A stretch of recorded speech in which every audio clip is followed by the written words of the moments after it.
बिस्मिल्लाहिर्रहमानिर्रहीम। अस्सलाम वालेकुम। आप इजी वीज़ा यूट्यूब चैनल देख रहे हैं।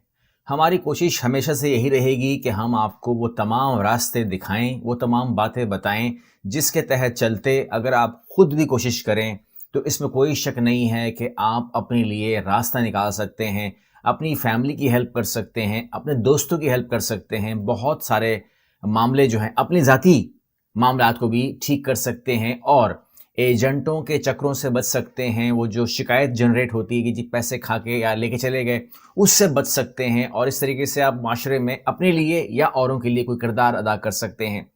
इसके लिए आपको करना क्या होगा? अब दो तरीके हैं कि आप हमारी हेल्प भी ले सकते हैं और ख़ुद भी जिन लिंक्स का मैं ज़िक्र करने लगा हूँ, आप उनकी हेल्प से भी काम कर सकते हैं। तमाम चीज़ें नेट के ऊपर बिल्कुल 100% अवेलेबल हैं। यानी कि मैं कह रहा हूँ 100%। कोई भी चीज़ ना कभी हमने छुपाई है, ना कभी कनाडा ने आपसे छुपाई है।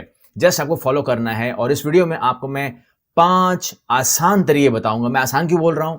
क्योंकि वो तरीके रियलिस्टिक हैं, वो तरीके आसान हैं करने के लिए क्योंकि वो रियलिस्टिक हैं। और जो भी पहले तरीके में नहीं जाएगा वो दूसरे में नहीं, तीसरे में और चौथे में, इट्स डिपेंड।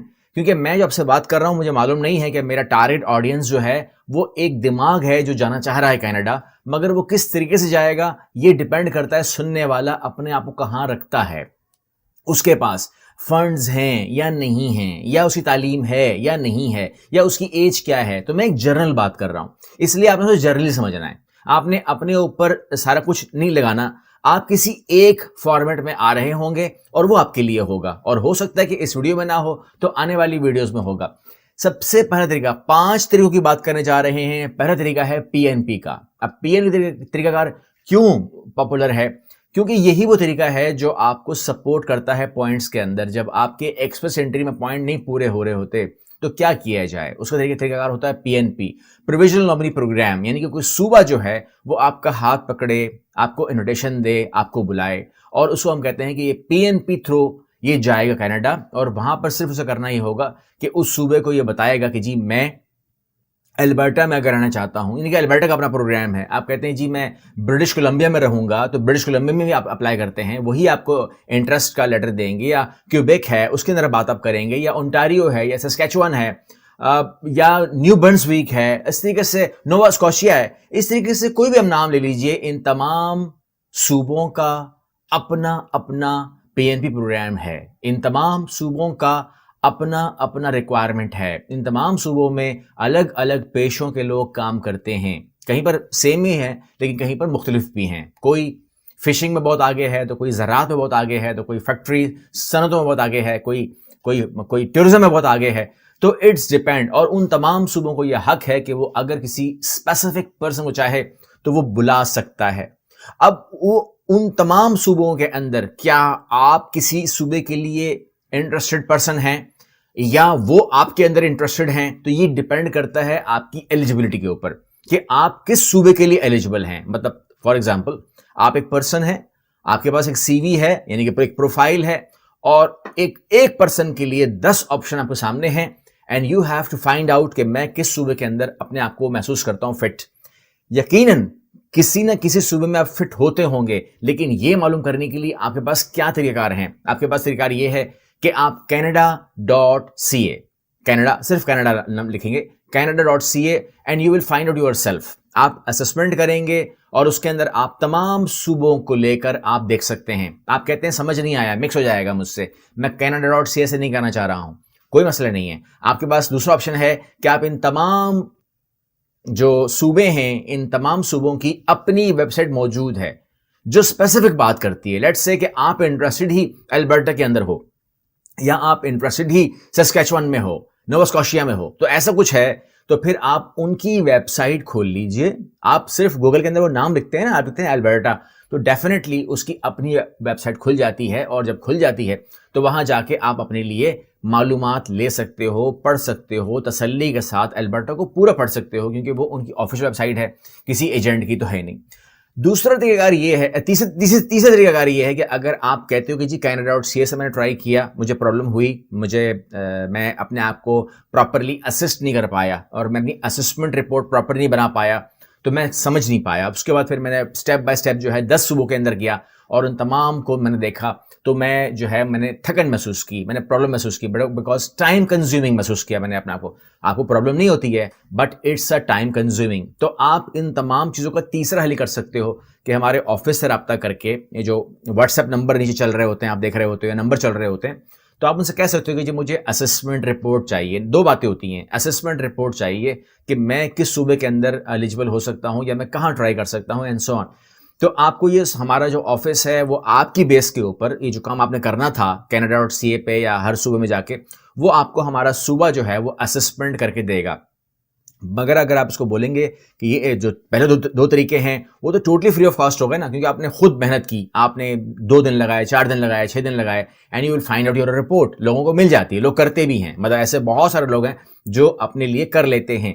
लेकिन जो टाइम का प्रॉब्लम है या किसी को कोई प्रॉब्लम है तो वो लोग अगर पाकिस्तानी बोलेंगे तो 5,000 रुपये, या आप यूएस का बोलेंगे तो $30 के अंदर अपनी असेसमेंट रिपोर्ट बना सकते हैं। और उसके ऊपर हमारी टीम जो है आपको फ्री ऑफ कॉस्ट जो है वो काउंसलिंग भी प्रोवाइड कर देगी, एडवाइस, ताकि आपको मिल जाए, आपकी कम्युनिकेशन हो जाए कि ये जो मेरी रिपोर्ट है ये क्या कह रही है, मेरे लिए क्या चीज़ फाइंड आउट होकर निकली है, तो आप उसके अंदर अपना मामले को फाइनल कर सकते हैं।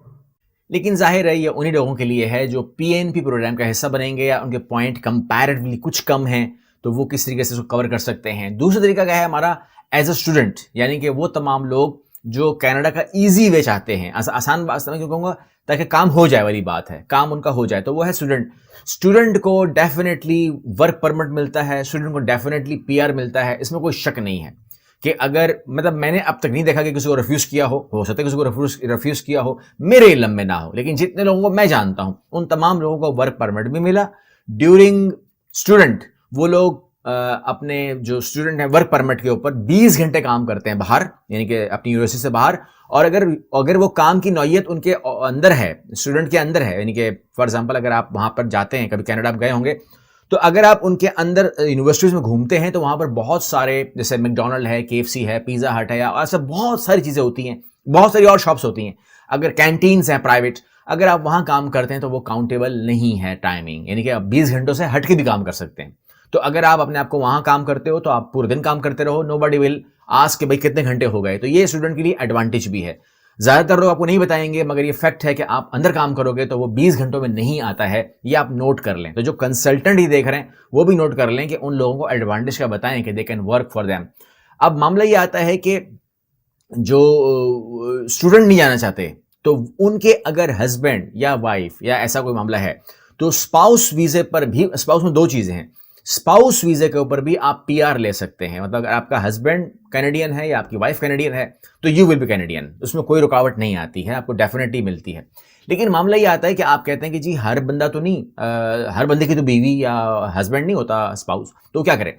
तो वो अपने आप को सेकेंड स्पाउस कंडीशन में ला सकता है, यानी कि अगर आप टेम्परेरी वर्कर हो, कोई आपके पास वो नहीं है, लेकिन विजिट वीज़ा नहीं है, टेम्परेरी वर्किंग कर रहे हो, और या फिर आप कह सकते हैं कि आप स्टूडेंट वीज़े पे चले गए, तो स्टूडेंट जो वीज़े पे गया है या जो टेम्परेरी वर्कर है वो भी अपने स्पाउस को कॉल कर सकता है और वो भी काम करने के लिए आ जाएगा। और उसको जो आएगा, फॉर एग्जांपल आप स्टूडेंट हो, आपकी वाइफ स्टूडेंट है या आप स्टूडेंट हो, तो जो आपका स्पाउस आएगा वो ओपन वर्क परमिट पे वहां काम करने को होगा और उसकी कोई लिमिट नहीं होगी, जितना मर्जी काम करे। यानी कि आपने अपनी वाइफ को दे दिया स्टूडेंट वीज़ा, खुद आप चले गए ओपन वर्क परमिट के ऊपर, और आप केयर टेकर भी हो, आप घर भी देख रहे हो, आप 12 घंटे काम करो, कोई मसला नहीं है, नोबडी विल आस्क यू, क्योंकि वहां पे लिमिट लिखी हुई नहीं है। अगर आपने कभी देखा हो डॉक्यूमेंट तो वहां लिखा हुआ ही नहीं है कि 20 घंटे या ऐसा कुछ नहीं है। Open work permit, you can work anywhere, और टाइमिंग की भी कोई पाबंदी नहीं है, दिन करो रात करो, कोई प्रॉब्लम नहीं है। चौथा तरीका है इन्वेस्टर का, कि अगर आप के पास इन्वेस्टर में भी 2 हैं। अगर आपके पास पैसा है, आपके पास बजट है, तो आप अपना बिजनेस वहां पे स्टार्ट कर सकते हो। उसका प्रोसेस है, मैंने काफ़ी वीडियोस में कवर किया है कि आपके पास प्लानिंग होनी चाहिए, तमाम चीज़ होनी चाहिए, और आप अपना पैसा लगाओ, अपनी जगह रेंट पे लो, अपनी जगह बनाओ और आप वहां पर काम करो, अपनी फैमिली को भी रखो, कर सकते हो। लेकिन अगर आपका आइडिया एक्स्ट्रा ऑर्डिनरी है तो आप उन तमाम सूबों की जो टीम है उनसे बात करके अपना आइडिया शेयर कर सकते हो कि जी ये मैं करना चाह रहा हूं।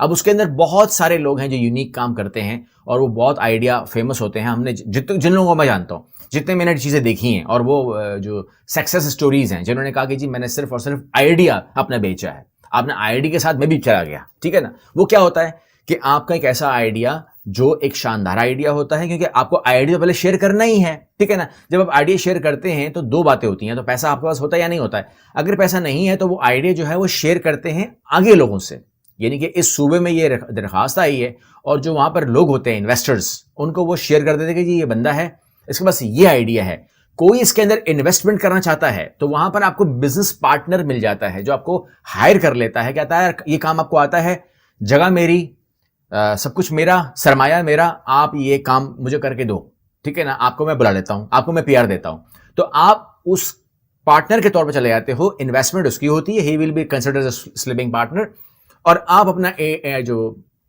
जो आइडिया है वहां पर एग्जीक्यूट करते हो और आप उसको अपना काम करके देते हो। तो जो प्रॉफिट होता है वो आपस में तय हो चुका होता है कि जी इतना मेरा, लेकिन उसमें आपकी इन्वेस्टमेंट नहीं होती। इसको हम कहते हैं स्टार्टअप वीजा।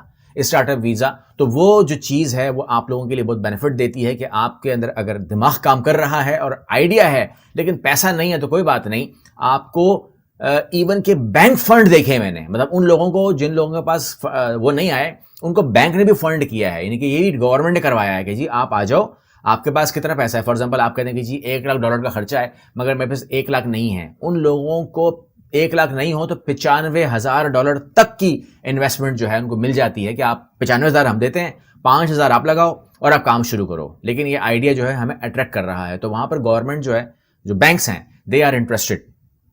और आखिरी में हम बात करेंगे पांचवां तरीकाकार जो है वो ये है कि अगर आप किसी भी पाकिस्तान में, इंडिया में, किसी मुल्क में मल्टीनेशनल में काम कर रहे हो तो उसमें होता ये है कि अगर उनमें से कहीं आप ऐसे जगह जॉब पकड़ते हो जिनकी कोई ब्रांच भी कनाडा में अगर होती है तो आप अपना इन हाउस करवा सकते हो ट्रांसफ़र, उसके अंदर भी आपको पीआर ही मिल जाता है और आप वहाँ पर कंपनी के बिहाफ पे अपनी इजहार कीजिए, बताइए, मैनेजर से बात कीजिए, अपना काम शो कीजिए, अपने आप को मोटिवेटेड दिखाइए और आप वहाँ पर बहुत सारे लोगों का हुआ है, इसमें भी कोई शक नहीं, मैंने देखा है, ये कोई ख्वाब नहीं है, यानी कि ये हमारे सामने की बातें हैं। कितने ही लोग आपको भी मिल जाएंगे, कितने, और आपको जब वहाँ कनाडा में आप होंगे तो आपको यू विल फाइंड आउट कि भाई मैं तो वहाँ काम करता था, मेरी कंपनी को मैंने बोला, उन्होंने कहा कि जी जब टाइम आएगा, जब वी नीड, हम आपको बोल देंगे, क्योंकि आप सब्स्टिट्यूट हो, तो उनको भी सब्स्टिट्यूट चाहिए होता है। फिर दूसरी बात यह है कि आपके मुल्क से जब होता है ना, उनको सस्ता पड़ता है। अब वो जो एक्सपीरियंस मांगा होता है वो कहता है वो डायरेक्ट बोलता है मैं $10,000 लूंगा, आप 4,000 में राजी हो जाते हैं, 5,000 में राजी हो जाते हैं। दे विल फाइंड आउट कि यार ये पर्सन हमारे लिए, और काम आपको उनको पता होता है क्योंकि आप उनकी तो अप्लाई होते हैं। तो मेरे हिसाब से ये पांचों जो वो हैं आपके लिए मुनासिब है। अगर आपको फिर भी कोई काउंसलिंग रिक्वायर हो, कोई भी आपकी दिलचस्पी हो, तो ये नंबर्स नीचे चल रहे हैं। आप लोग नंबर्स मांगते हैं कमेंट्स के अंदर कि नंबर शेयर करें, तो नंबर तो पहले से हम शेयर कर रहे हैं आपके साथ, नंबर तो इसको भी छुपाया हमने है ही नहीं। इसमें ईमेल एड्रेस भी है, इसमें व्हाट्सएप नंबर भी है, व्हाट्सएप पे कॉल अलाउ नहीं है, प्लीज़ ये नोट कर लीजिए। और लैंडलाइन नंबर्स भी हैं। लैंडलाइन नंबर का जो जवाब है उसमें दिमाग में रखिएगा कि सिर्फ 10 to 5 पाकिस्तानी टाइम 10 to 5 आपको रिप्लाई मिलता है, और अगर फ़ोन पिक ना हो, मतलब ये हुआ कि जो रिप्रेजेंटेटिव है वो बिजी है, फ़ोन पे वो बिजी है, तो उसको आप मौका दीजिए, दोबारा फ़ोन कर लीजिए, नाराज़ नहीं होइएगा, दोबारा रिपीट करके नाराज़ फ़ोन कर लें एंड आपकी कॉल कनेक्ट हो जाएगी। थोड़ा सा उनको आप मार्जिन दें, ठीक है। अगली वीडियो मिलते हैं, अल्लाह हाफ़िज़।